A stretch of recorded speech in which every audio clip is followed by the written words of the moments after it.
நடேசனோட குடும்பம் பொண்ணு பாக்குறதுக்காண்டி கார்ல பொண்ணோட வீட்டுல இறங்குறாங்க. மாப்பிள்ளை வீட வரவேற்கிறாங்க. பொண்ணு வீடு புரோக்கர் எல்லாரையும் அறிமுகப்படுத்தி வைக்கிறாங்க பொண்ணு வீட்டுக்காரங்க. சோழன் சொல்றாரு பொண்ணு வீட்டுல, எங்க அண்ணன் பேரு சேரன். இந்த பில்டிங் எல்லாம் கான்ட்ராக்ட் எடுத்து எங்க அண்ணன் பண்ணிக்கிட்டு இருக்காரு. அண்ணன் தம்பிங்க 3 பேரும் சோழனை திரும்பி பாக்குறாங்க. சோழனும் சிரிச்சுக்கிட்டே பேசிக்கிட்டு இருக்காரு பொண்ணு வீட்டுக்காரங்க கிட்ட. சோழன் சொல்றாரு, நான் தம்பி சோழன் என் பேரு. நான் சொந்தமா. பாண்டியன் சொல்றாரு, சொந்தமா டிரைவரா இருக்கான். சோழன் கடுப்பாயிடுறாரு. பாண்டியன் சொல்றாரு, நான் மெக்கானிக் ஷாப்ல வேலை பார்த்துக்கிட்டு. பல்லவன் சொல்றாரு, நான் செகண்ட் இயர் பிகாம் படிக்கிறேன். பொண்ணோட அப்பா சொல்றாங்க, பேரெல்லாம் ஜோரா இருக்கேப்பா.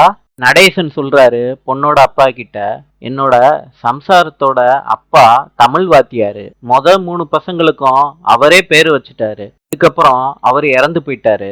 கடைசி பையனுக்கு நான் தான் பேரு வச்சேன். பல்லவன். பொண்ணு வீட்டுல இருந்து கேக்குறாங்க, பேர்லாம் நல்லா தாங்க சொல்றீங்க, பொம்பளைங்க யாரையும் கூட்டிட்டு வரலையா வீட்டுல இருந்து?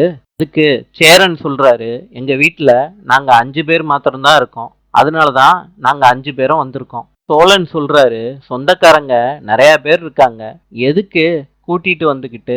அதனாலதான் கூட்டிட்டு வரல. பொண்ணோட அப்பா சொல்றாங்க, சரிதான் தம்பி, எதுக்கு கூட்டத்தை சேர்த்துக்கிட்டு? பொண்ணோட அப்பா சொல்றாங்க, அம்மா சரஸ்வதி, போய் கவிதாவை கூட்டிட்டு வாமா. சரிங்க. பல்லவன் சொல்றாரு, அண்ணே பொண்ணு பேரு கவிதாவா அண்ணே? பொண்ணு வீட்டுல இருந்து கேக்குறாங்க, நீங்க 5 ஆம்பளைங்க தான் வீட்டுல இருக்கீங்களா, பொண்ணுங்க யாரும் இல்லையா?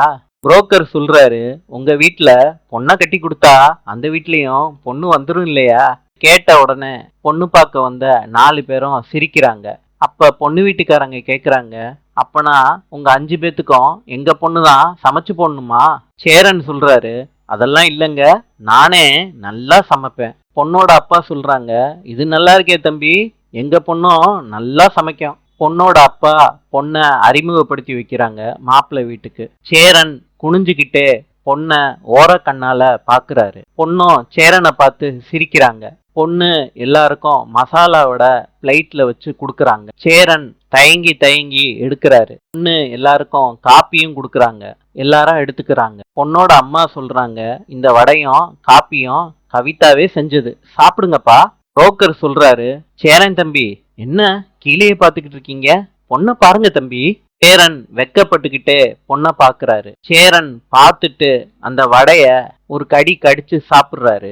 அப்ப சேரனுக்கு சந்தேகம் வருது. பொண்ணுகிட்ட கேக்குறாரு சேரன், இந்த வடைய எப்படி பண்ணுனீங்க? பொண்ணு தயக்கத்தோடயே நிக்கிறாங்க. பொண்ணோட அம்மா கேக்குறாங்க, ஏன்பா இப்படி கேக்குற? வடை நல்லா சூடா இருக்கு, இப்பதான் போட்டீங்களா?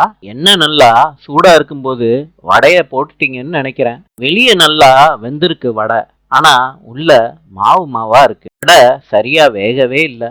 என்ன மிதமான சூட்ல இருக்கும்போது தான் வடைய போடணும். எப்படின்னு உங்களுக்கு நான் சொல்லி கொடுக்குறேன். கிச்சன் எங்க இருக்கு? மாவெல்லாம் மிச்சம் இருக்குல்ல, காலி பண்ணல இல்ல? பொண்ணு அவங்க அம்மாவை பாக்குறாங்க.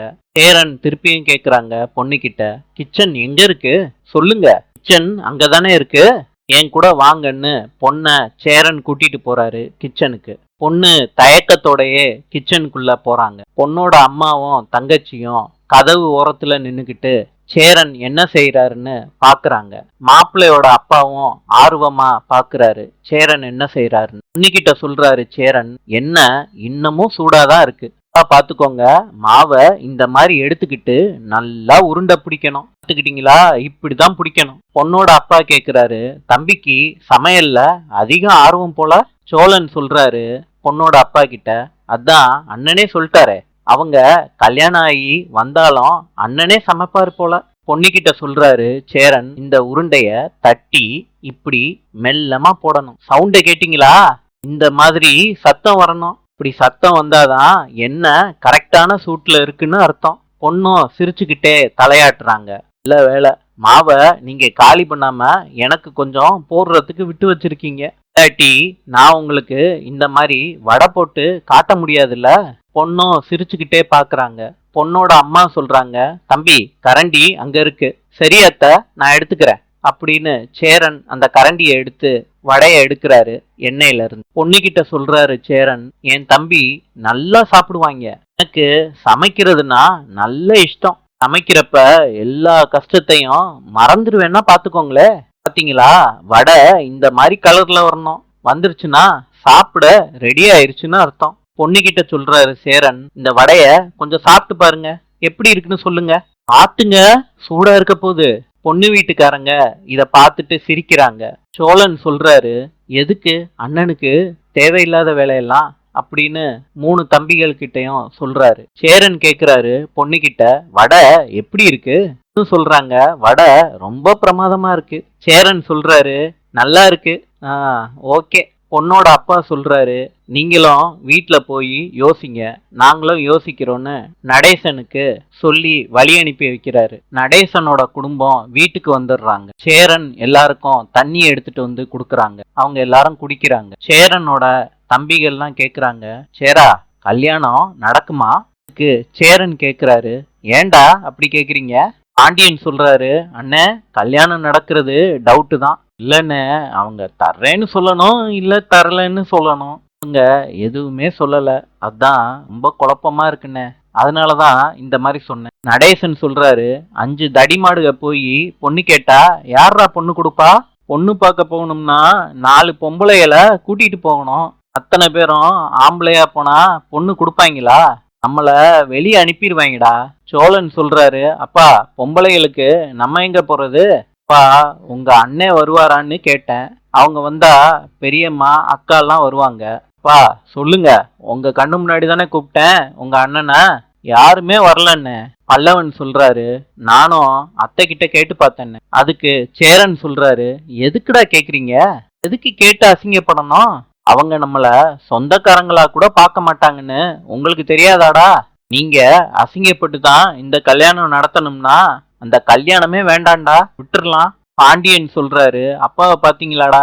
சோழன் சொல்றாரு, அப்பா, நீங்க வேணா வேற ஒரு கல்யாணம் பண்ணிக்கோங்க, எங்களுக்கு நடக்கிறது தான் கஷ்டம், உங்களுக்கு ஈஸியா நடந்துரும்பா. நடேசன் சொல்றாரு, ஏன்பா, ஊர் உலகத்துல நடக்கிற நடைமுறையை தான் சொன்னேன், உடனே என்கிட்ட பாஞ்சு வந்துருவீங்களே. நல்ல ஆளுக நீங்க எல்லாம். எப்பா, உங்களுக்கு கல்யாணம் நடக்க கூடாதுன்னு எந்த எண்ணமும் அப்பாவுக்கு இல்ல. கல்யாணம் உங்க 4 பேத்துக்கும் நடக்கணும்னு தான் அப்பாவும் ஆசைப்படுறேன். பொண்ணு வீட்டுல ஏன் அப்படி யோசிச்சாங்கன்னு சொன்னதுக்கு தான் விளக்கம் சொன்னேன். சோழன் சொல்றாரு, அண்ணே, உங்களுக்கு அந்த பொண்ணு மேட்சிங்கே இல்ல, ரொம்ப ஸ்மாரா இருக்கு. பல்லவன் சொல்றாரு, அண்ணே, நீ எவ்வளவு அழகு தெரியுமா? இந்நேரத்துக்கு வேற வீட்டுல பிறந்திருந்தேன்னா உன்னை கொத்திட்டு போயிருப்பாங்கன்னு. சேரனும் இத கேட்டுட்டு சிரிக்கிறாரு. அப்ப நடேசன் சொல்றாரு, எனக்கு பிறந்ததுனாலதான் இவன் இவ்வளவு அழகா இருக்கான்டா.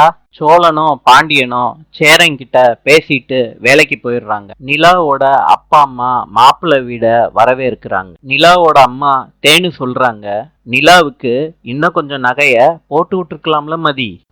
வேண்டாம், அதிகமா தெரியும், இதுதான் இப்ப உள்ள ஃபேஷன் அத்தை. மதி, அப்படி சொல்றியா? சரி சரி. நிலா கிட்ட அவங்க அம்மா தேனு கேக்குறாங்க, என்னம்மா உம்முன்னு இருக்க, கொஞ்சம் சிரிக்கலாம்ல, மாப்பிள்ளை வீட்டுக்காரங்க வேற வரப்போறாங்கம்மா. நிலா சொல்றாங்க, அம்மா, எனக்கு கல்யாணம் வேண்டவே வேண்டாம்மா. அதுக்கு தேனு சொல்றாங்க, இப்ப பார்க்கதாம்மா வரப்போறாங்க, அப்புறம்தான் பிடிச்சிருக்கா பிடிக்கலையான்னு பார்த்துட்டு பேச போறோம். அதுக்குள்ள வேண்டான்னு சொல்லாதம்மா, வந்து நில்லு, அப்புறம் முடிவு பண்ணிக்கலாம் அப்படின்னு நிலாவுக்கு சமாதானம் சொல்றாங்க தேனு. மாப்பிள்ளை வீடு வர்றாங்க. மாப்பிள்ளைக்கு நிலா காப்பி கொடுக்கறாங்க. மாப்பிள்ளையோட அம்மா சொல்றாங்க, மாப்பிள்ளை பேரு சூரியன், பொண்ணு பேரு நிலா. பேரு பொருத்தம் நல்லா இருக்குல்ல சம்பந்தி? நல்லா இருக்கு சம்பந்தி. பொண்ணையும் மாப்பிள்ளையும் கொஞ்சம் பேச விட்டு பாப்போம்னு 2 குடும்பத்தினரும் ஃபீல் பண்ணி 2 பேரையும் தனியா அனுப்பி வைக்கிறாங்க. மாப்பிள்ளை சூர்யா பொண்ணு நிலா கிட்ட சொல்றாங்க, எனக்கு இந்த மாதிரிதான் ஒய்ஃப் அமையணும்னு. நிலா எல்லாத்தையும் வேற வழி இல்லாம கேட்டுக்கிட்டே இருக்காங்க. மாப்பிள்ளை வீடு போன உடனே அவங்க அம்மா கிட்ட எனக்கு மாப்பிள்ளை பிடிக்கலன்னு சொல்றாங்க. அதுக்கு அவங்க அம்மா தேனு சொல்றாங்க, மாப்பிள்ளை உன்னைய பிடிச்சிருக்குன்னு சொல்லிட்டு போயிட்டாங்க. நிலாவோட அண்ணே சொல்றாரு, நிலாவுக்கு மாப்பிள்ளை விட ரொம்ப பிடிச்சிருக்கு. அதுக்கு நிலா சொல்றாங்க, எனக்கு மாப்பிள்ளைய பிடிக்கவே இல்லை. நிலாவோட அண்ணே சொல்றாரு, மாப்பிள்ளை நல்லா தானே இருக்காரு, ஏமா பிடிக்கலன்னு சொல்ற? தேனி கேக்குறாங்க, ஏமா நிலா, நீ குள்ளமா இருக்கன்னு சொன்னாரே, அதனாலயா? இதோ பாருமா நிலா, மனசுல தோணுனத வெளிப்படையா மாப்பிள்ள சொல்லியிருக்காரு. எவ்வளவு பெரிய விஷயம் அது. நிலா சொல்றாங்க, அப்பா எனக்கு மாப்பிள்ளைய சுத்தமா பிடிக்கல. நிலாவோட அப்பா நிலாவ சமாதானப்படுத்தி வைக்கிறாரு. நிலாவால அவங்க அப்பா சொல்றத ஒத்துக்கவே முடியல. வாக்குவாதம் நடந்துகிட்டே இருக்கு குடும்பத்துக்குள்ள. நிலாவோட அப்பா சொல்றாங்க, கல்யாணம்னு வரும்போது எல்லா பொண்ணுங்களுக்கும் வர்ற பயந்தாம்மா இது. அடுத்த முகூர்த்தத்திலேயே உனக்கும் மாப்பிள்ளைக்கும் கல்யாணத்தை பண்ணி வச்சிருவோம். மாப்பிள்ள இப்ப லீவுக்கு வந்திருக்காரு. இதை விட்டா அடுத்த வருஷம் தான் வருவாரு சொல்லிட்டு நிலாவோட அப்பா போயிடுறாரு. நிலாவால அவங்க அப்பா சொன்னதை ஏத்துக்கவே முடியல. நிலா குழப்பத்திலே இருக்காங்க. நாளை சந்திப்போம்.